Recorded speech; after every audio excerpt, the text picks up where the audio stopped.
ಚಿತ್ರದುರ್ಗದ ರೇಣುಕಾಸ್ವಾಮಿ ಕೊಲೆ ಪ್ರಕರಣಕ್ಕೆ ಸಂಬಂಧಪಟ್ಟಂತೆ ಕೋರ್ಟ್ನಲ್ಲಿ ದರ್ಶನ್ ಬೆಡ್ ಹಾಸಿಗೆ ಅರ್ಜಿ ವಿಚಾರಣೆ ಆರಂಭ ಆಗಿದೆ. ಸರ್ಕಾರದ ಪರವಾಗಿ ಪ್ರಸನ್ನಕುಮಾರ್ ವಾದ ಮಂಡನೆಯನ್ನು ಮಾಡ್ತಾ ಇದ್ದಾರೆ. 64ನೇ ಸಿಸಿಎಚ್ ನ್ಯಾಯಾಲಯದಲ್ಲಿ ವಾದ ಪ್ರತಿವಾದವನ್ನು ಆಲಿಸ್ತಾ ಇದ್ದಾರೆ ನ್ಯಾಯಾಧೀಶರು.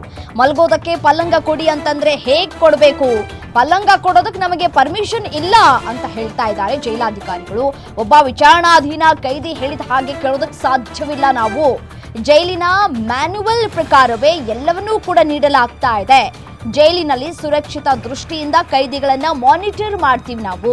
ನಾನು ಅಲ್ಲಿರ್ತೀನಿ, ಇಲ್ಲಿರ್ತೀನಿ, ಅಲ್ಲಿ ವಾಕ್ ಮಾಡ್ತೀನಿ ಅಂತಂದ್ರೆ ಆಗೋದಿಲ್ಲ. ಅವರು ಇರೋ ಜಾಗದಲ್ಲಿ ಬಿಸಿಲು ಇಲ್ಲ ಅಂದ್ರೆ ನಾವೇನ್ ಮಾಡೋದಕ್ಕಾಗತ್ತೆ, ನಾವೇನು ಮಾಡೋದಕ್ಕಾಗಲ್ಲ ಅಂತ ಹೇಳಿ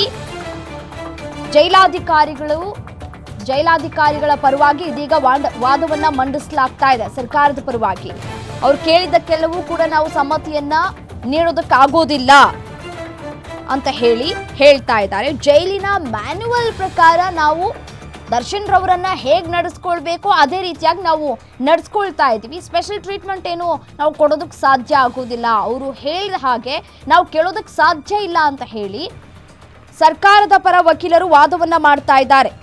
ಸಾಲು ಸಾಲು ದೂರುಗಳು ಮತ್ತೆ ವಿಚಾರಣೆಗೆ ಮನವಿಯನ್ನ ಮಾಡ್ಕೊಳ್ತಾ ಇದ್ರು ದರ್ಶನ್. ಈ ಹಿನ್ನೆಲೆಯಲ್ಲಿ ಇದೀಗ ಸರ್ಕಾರದ ಪರವಾಗಿ ಪ್ರಸನ್ನಕುಮಾರ್ ವಾದ ಮಂಡನೆಯನ್ನ ಮಾಡ್ತಾ ಇದ್ದಾರೆ. ಅವ್ರು ಹೇಳ್ದಂಗೆ ನಾವು ಹಾಸಿಗೆ ದಿಂಬು ಎಲ್ಲವನ್ನ ಕೊಡೋದಕ್ಕೆ ಸಾಧ್ಯ ಆಗೋದಿಲ್ಲ. ಜೈಲಿನಲ್ಲಿ ಮ್ಯಾನ್ಯುವಲ್ ಪ್ರಕಾರ ಏನ್ ನಾವು ನೀಡ್ತಾ ಇದ್ದೀವೋ ಅದನ್ನು ದರ್ಶನ್ ಅವ್ರಿಗೂ ಕೂಡ ನೀಡ್ತಾ ಇದ್ದೀವಿ. ಚಾಪೆ ಕೊಡಬೇಕು ಕೊಟ್ಟಿದ್ದೀವಿ, ದಿಂಬು ಕೊಡಬೇಕು ಕೊಟ್ಟಿದ್ದೀವಿ, ಇನ್ನೇನು ಕೊಡೋದಕ್ಕೆ ಸಾಧ್ಯ ಅವ್ರಿಗೆ? ನಾವಿಲ್ಲಿ ಐಷಾರಾಮಿ ಜೀವನವನ್ನ ನಡೆಸೋದಕ್ಕೆ ಅವಕಾಶ ಮಾಡಿಕೊಡೋದಕ್ಕೆ ಸಾಧ್ಯವಾಗೋದಿಲ್ಲ. ಪಲ್ಲಂಗ ಕೊಡಿ ಅಂತಂದ್ರೆ ಹೇಗೆ ಕೊಡೋದಕ್ಕೆ ಸಾಧ್ಯ ಅಂತ ಹೇಳಿ ನ್ಯಾಯಾಧೀಶರ ಮುಂದೆ ವಾದವನ್ನ ಮಂಡಿಸ್ತಾ ಇದ್ದಾರೆ. ತಲೆದಿಂಬು ಬೆಡ್ಶೀಟ್ ಅನ್ನ ನೀಡ್ತಾ ಇಲ್ಲ, ಸೆಲ್ನಿಂದ ಹೊರಬರೋದಕ್ಕೆ ನನ್ನನ್ನು ಬಿಡ್ತಾ ಇಲ್ಲ ಅಂತ ಹೇಳ್ತಾ ಇದ್ದಾರೆ ದರ್ಶನ್. ಬಟ್ ಆದ್ರೆ ಬಾಡಿ ಕ್ಯಾಮ್ರಾವನ್ನ ಅಳವಡಿಕೆ ಮಾಡಲಾಗಿದೆ ಈಗಾಗಲೇ.